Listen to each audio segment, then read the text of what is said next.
All right, guys, as you can see, these old ones are, I don't know if that's good or that's bad, but to me it looks like they're pretty wore.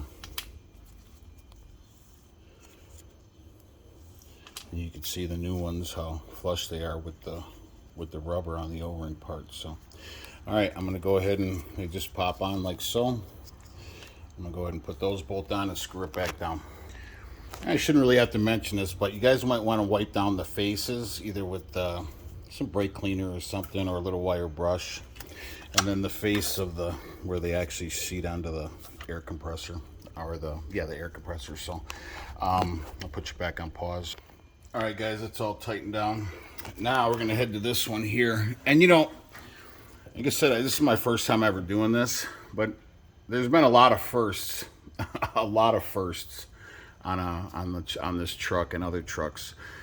It's intimidating at first, but the satisfaction you get by doing stuff yourself, it really is. I mean, it's. I'll probably put an O-ring in there too. It's very rewarding at the end of the day, and it's also kind of nice to know how your equipment works. Like I knew nothing about AC until doing this. But you go into a shop and you don't know anything about it. They're like, oh yeah, you need this, and then next thing you know, they're getting you for $1,500, and you're like, well, what's that? Because you don't know what it is, right? So, anyways, it's just kind of nice to know about your equipment, So, oh shit! All right. Now I'm going to go ahead and do these two here. And again, it's got the little plate on it. And then the other line. So there's two lines here, a big one and a small one. I'll grab the O-rings and we're going to do the exact same thing there. And again, clean your faces of your connections. All right, guys, that one's done right there. Now I'm going to move to the condenser. And this is the last connection. I'm not really sure where... I've seen when I was having my AC filled over by Jose's shop in Barstow, his guy said he thought I had a leak somewhere underneath here, which must be going to the cab, obviously. We'll see. Like I said, I'm gonna do the video on, we're gonna hold the vacuum because the system is completely empty. So I'm gonna go ahead and do this. All be part one, and then I'm going to do a part two. So I'm going to go ahead and check these condenser ones. And actually the two O-rings on that block there, they weren't too bad. Probably keep them just for spares in case, just in case. But if you're doing it this far, you might as well just do everything brand new. But if they're not in bad shape, I would keep them just for spares. But those are probably the two of the decent ones out of any one that I've checked so far. So I'm gonna go ahead and take that apart. Oh, this is frustrating. This is like the third fucking bolt that was just like seized in. And I know when I was at Jose's shop, I had those guys replace the O-rings in here, and I bet you his fucking knucklehead ass dude put it on with a fucking impact, a cordless impact. Them dudes are notorious for that shit. I cannot, unless I were to break the lines, I cannot get in there with a hacksaw or anything. I mean, I tried my biggest bit in there, slammed it in with a hammer. She's just not coming out. So I'm hoping that that's not where my leak's coming from. I think it was coming from everywhere else but that.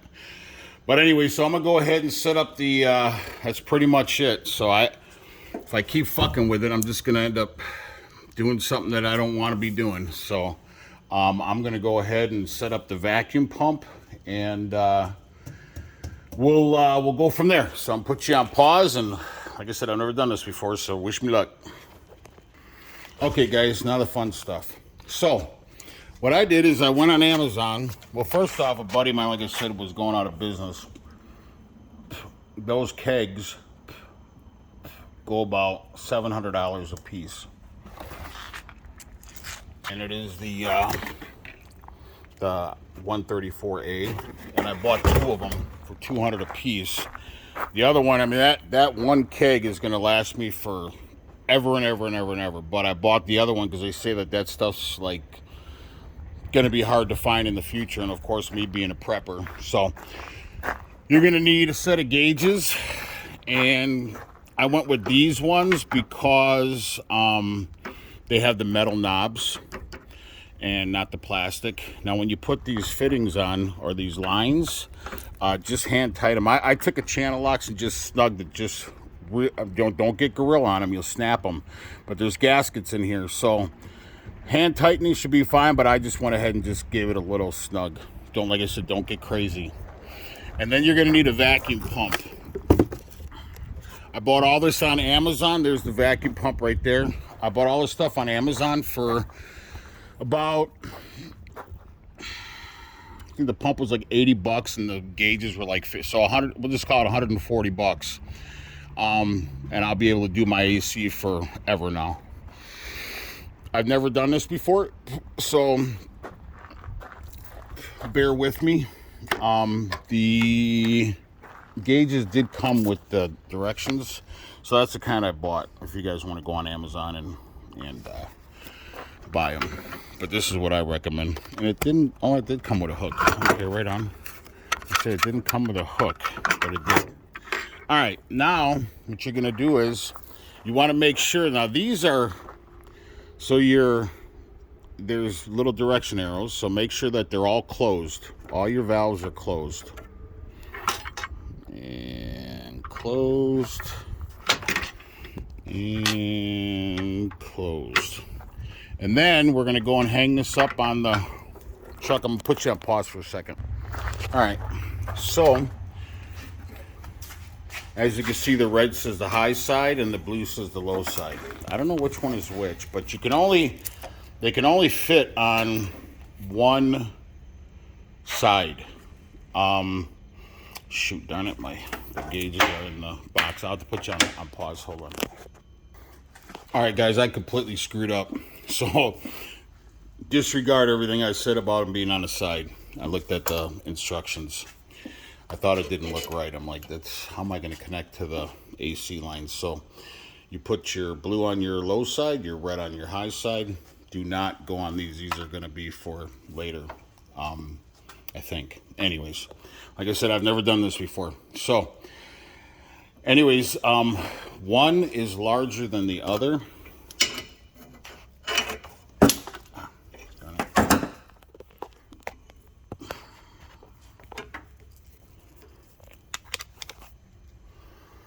One is a little bit bigger than the other.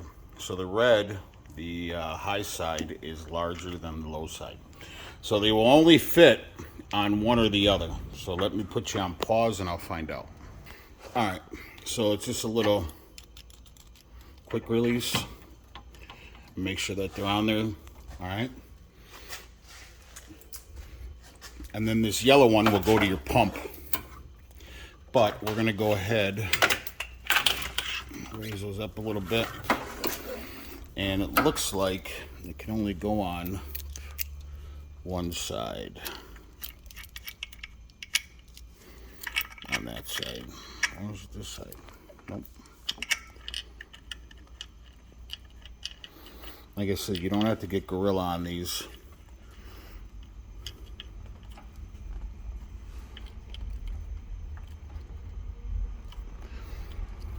And cap this. This must be some sort of adapter if you need it, if your hose doesn't fit. Alright, now what you're going to do is, now this system is completely empty, so you're going to open up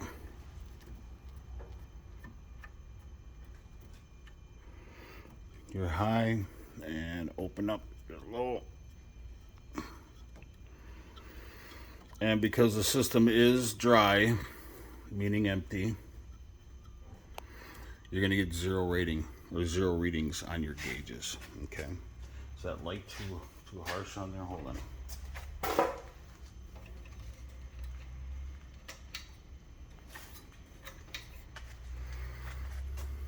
Like so. All right, now we're going to go ahead. Now this is really important because the reason why I bought the vacuum pump is you want to pull a vacuum. You want to pull all the moisture and air out of the system so that when you fill it, sorry, I got a dip in my mouth. When you pull a vacuum, we're gonna leave it in the vacuum mode. I'll show you, but you want to leave a vacuum, or you want to pull a vacuum on it to make sure that all your seals, everything that we did earlier, that all your O-rings and your seals are sealed. So once we open this up, obviously, like I said, the system is dry. There's nothing in it, and that's the reason why we did the evaporator, the heater core, the AC filter, did all the new gaskets, so on and so on and so on.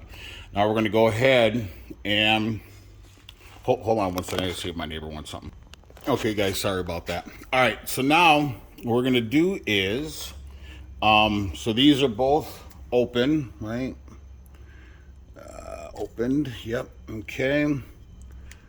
So those are both open on the high and the low side. You're going to keep these closed, and then we're going to turn the pump on, and we're going to draw a vacuum. And it's like something like negative 30 mercury or something like that. But you want to bring it down. I don't think this one's going to move. It might move some, but I'm pretty sure the low side moves to where that negative 30 is right there. And I'm not wearing gloves or glasses because there's no Freon in the system. Once we get to that point, we're going to put safety glasses on and wear gloves because you don't want to get anything in your eyes, any Freon or frostbite. And then we got our yellow hooked up, and that goes into our vacuum. Okay, now we turn the vacuum pump on, and nothing will happen. Shouldn't. All right, now we open this, and that needle should move. Yep, and we can hear it in our...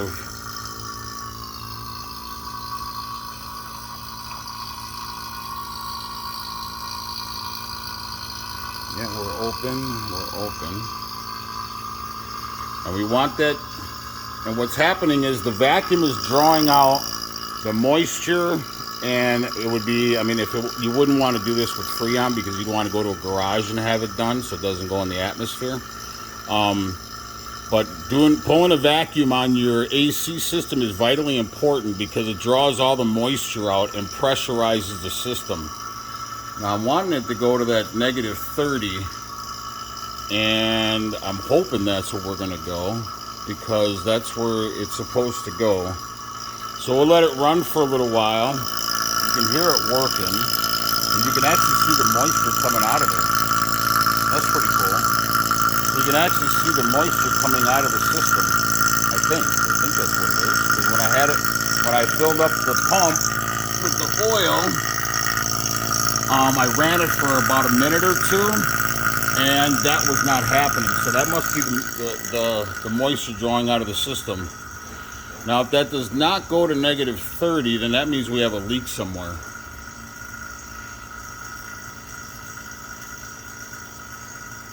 I'm going to put you guys on pause. I'm not going to let you guys sit here and watch that. I hope I don't have a leak somewhere. Alright guys, it's been like 5 minutes at least, and it's still not going down. So, I think I might have to see the problem. On the back side of that block, there's a couple lines that come in through the back. You guys can see that. And there's another setup just like that with a star bit, so I'm going to have to go underneath the truck and take off that back side and replace those seals. And then underneath here there's another one up there. So there's no sense in doing this if I'm going to continue to leak Freon. So what I'm going to do is I'm going to shut this off. She is still popping moisture out of there for sure. So I'm going to shut this off, and I'm going to go and pop the back side off. I'm not going to do a video on it because I'll be under the truck and it's already going to be kind of a pain in the ass the way it is. So I'm going to go ahead and get up underneath there and then replace both of those that I just showed you. Well, guys, I couldn't get that rear bolt out. It was just in there, so I know that an AC system it's like a loop. It goes in, comes back out. It goes in, comes back out. I believe that's how it works. So what I did was I disconnected those two rear lines that feed the bunk, and I plugged the manifold. I took some bolts. I don't know if you guys can see that. Anyways, I don't know if you guys can see that. Anyways, I don't think it's working because I'm still not at that -30. But I do have, when I bought the last thing from CarQuest, this one here with the UV dye, and it's got a little pen light. So I'm gonna disconnect this pump. And first I'm gonna shut it off first and see if I'm holding a vacuum. I don't think I am. It should be going to that -30, I believe. So I might have to grab the gauge and go ahead and shoot some of this in the system. I got to start the truck up and see maybe if that works. But I'm gonna put you guys on pause. This is very frustrating. So